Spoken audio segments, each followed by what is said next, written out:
Welcome to my garden, the GinGeeGoodEarth program on Hannastown, and I'm reading a book called A Universal History of United States of America, and I'm going to read the footnotes to the Fulton House News. I used to be the Fulton House News editor for 2 years for the historic Fulton House and Dairy Area Historical Society, and I want to read the letter from the president, William L. Snyder II, from the Dairy Area Historical Society. So what does this mean to us as individuals, as a society? For 2020, all events are canceled until further notice. As it is in the time of any individual, national, or international crisis, we can allow events beyond our control to destroy us, or we can build something new and better. For nearly 30 years, we have been able to carry on our daunting mission of historic preservation with your help and support, but we need you now more than ever. Historic preservation has been under attack for many years, and the threat to safeguarding our local and national treasures will never relent. So we must take advantage of leading others to care about saving the past, to educate the future. Ask yourself, what do you miss about your childhood that young people need to know today? What is still around from bygone days that have been neglected and should be saved? What important things, memories, collections, events need your help to keep alive while we are all dealing with the isolation of the current pandemic? We should utilize this time to build on the foundation built by those who came before us, and to work to preserve the things, stories, and legends of our ancestors for those who are yet unborn. Ask not what your country can do for you, but what can you do for your country? John F. Kennedy's inaugural address, January 20th, 1961. Most folks are familiar with the quote above, and some may have vivid memories of when it was first spoken. Imagine it with the words country being replaced with society. Our Dairy Area Historical Society has many members, and just as is the case with the Republic, it requires active participants. Think, then act on the ways that you can help us with our mission of historic preservation. Reach out to me directly if you are able to offer your time and talents to make our organization better tomorrow than it is today. A great friend often says, many hands make light work. What can your hands, hearts, and minds do to help preserve the past? Okay, that was also written by William Snyder II, the president of Dairy Area Historical Society. You can look it up on the internet. It's in the Wikipedia. And I want to pan and show you the beautiful herbal garden that's here at the Hannastown. And there's comfrey and lamb's ear and dill, and there's daisies, and there's peppers, and there's lavender, rosemary,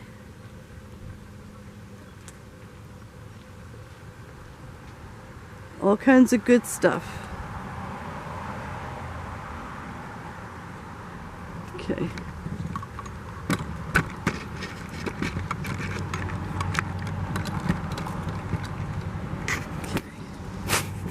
Okay, now I'm going to read. No, I'm reading a book and doing a documentary. I can't stop the filming, so I can't talk. Oh. I told them about it inside. All right. Documentary for what? For myself. Okay. Yeah. The garden is, we just did not get to it this year. Oh, it's all right, because I know of the pandemic. I just read Bill Snyder's letter about the pandemic, but I have to keep going because I can't edit. Okay. Sorry, I know you, you know me. I'm with the Gibson girls, the Pittsburgh Victorian Gibson girls. Okay. Okay, don't worry about it. I'll be fine. Okay, thank you very much for helping. Okay.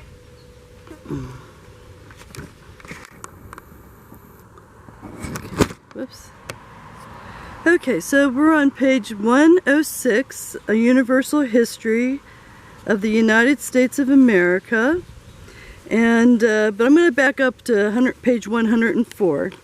Chapter 5, The French and Indian War, which commenced in 1756 and continued to 1763.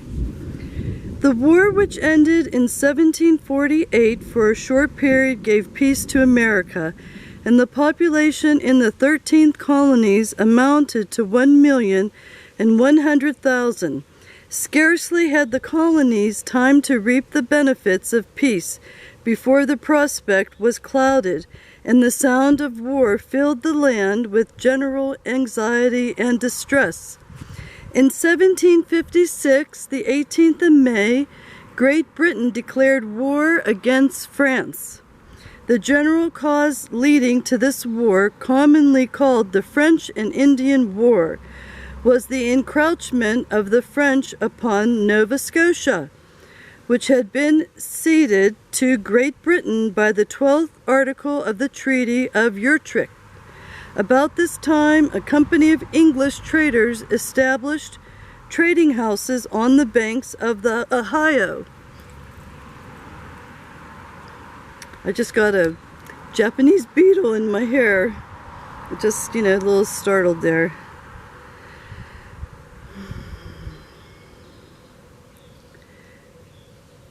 The general cause leading to this war, commonly called the French and Indian War, was the encroachment of the French upon Nova Scotia, which had been ceded to Great Britain by the 12th article of the Treaty of Utrecht. About this time, a company of English traders established trading houses on the banks of the Ohio. The French seized some of the traders and conveyed them prisoners to Canada. A tribe of Indians in Ohio among the English had been trading, resenting the seizure, and by way of retaliation, took several French traders and sent them to Pennsylvania.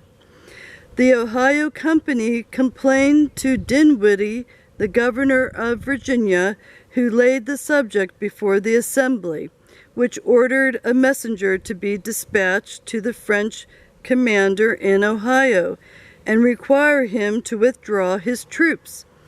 Our beloved Washington, happening to hear of it, instantly waited on his excellency and offered his services, but not without being terribly afraid lest his want of a beard should go against him.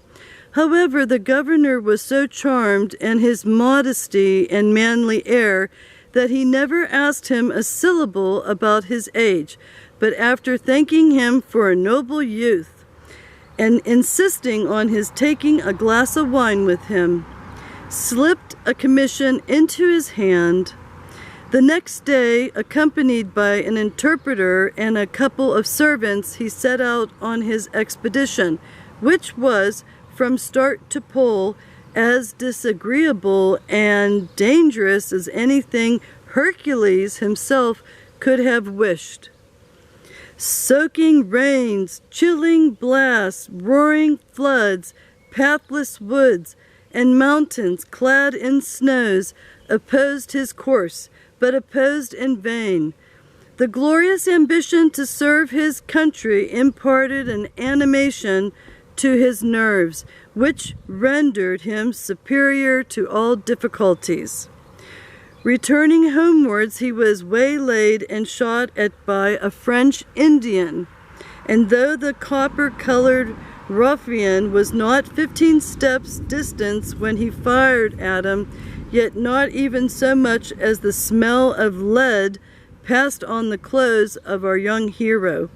On his return to Virginia, it was found that he had executed his negotiations both with the French and Indians with such fidelity and judgment that he received the heartiest thanks of the governor and council for the very important services he had done in his country. He was now in the 20th year of his age, appointed major and adjutant general of the Virginia forces. Soon after this, the Indians continuing the encroachments, orders were given by the English government for the colonies to arm and unite in one confederacy. Virginia took the lead and raised a regiment of 400 men, at the head of which she placed her darling Washington. With this handful of brave fellows, Colonel Washington, not yet 23 years of age, boldly pushed out into the Indian country, and there for a considerable time, Hannibal-like, maintained the war against 3 times the number of French Indians. At the Redstones, he came up with a strong party of the enemy, whom he engaged and effectually defeated. After having killed and taken 31 men from his prisoners, he obtained undoubted intelligence that the French forces on the Ohio consisted of upwards of 1,000 regulars and many hundreds of Indians. But notwithstanding his disheartening advice, he still pressed on undoubtedly against the enemy, and at a place called Little Meadows built a fort which he called Fort Necessity. Here he waited hourly and anxiously, looking for scours from New York and Pennsylvania, but he looked in vain. Nobody came to his assistance. Not long after, his small force, now reduced to 300 men, were attacked by an army of 1,100 French and Indians. Never did the true Virginian valor shine more gloriously than on his trying occasion. To see 300 young fellows commanded by a smooth-faced boy, all unaccustomed to the terrors of war, far from home and from all hopes of help, shut up in dreary wilderness and surrounded by 4 times their number of savage foes, and yet without a sign of fear, without thought of surrender, preparing for mortal combat. Oh, it was a noble sight! Scarcely since the days of the Leonidas and his 300 deathless Spartans had the sun beheld its equal. With hideous whoops and yells, the enemy came on like a host of tigers. The woods and rocks, the tall treetops, as the Indians climbing to the tops of the trees, poured down their bullets into the fort, where in one continued blaze and crash of firearms, nor were our young warriors idle, but animated by their gallant chief, piled their rifles with such spirit that their little fort resembled a volcano in full blast, roaring and discharging thick sheets of liquid fire and of leaden deaths among their foes. For 3 glorious hours, salamander-like, enveloped in smoke and flame, they sustained the attack of the enemy's whole force, and laid 200 of them dead on the spot. Discouraged by such a desperate resistance, the French general, the Count de Villiers, sent in a flag to Washington, extolling his gallantry to the skies and offering him the most honorable terms. It was stipulated that Colonel Washington and his little band of heroes should march away with all the honors of war, and carry with them their military stores and baggage. The conduct of the French against the Ohio Company soon reached England. The England were convinced that their claims to the country through which that river flows must be relinquished or maintained by the sword. They soon chose the latter, and early in the spring of 1755, they dispatched General Braddock with respectable force to America to expel the French and keep possession of the territory. In April, Braddock met the governors of several provinces to confer upon the plan of the ensuing campaign.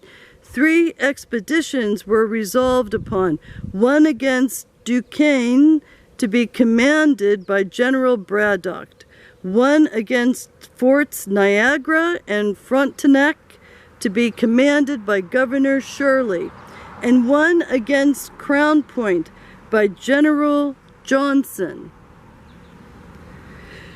This last expedition was to be executed by troops raised in New England and New York. In the spring of 1755, Washington, while busied in the highest military operations, was summoned to attend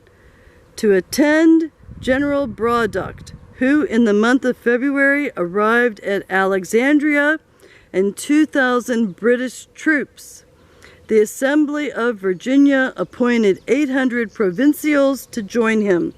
The object of this army was to march through the country by the way of Wills Creek to Fort Duquesne, now Pittsburgh or Fort Pitt.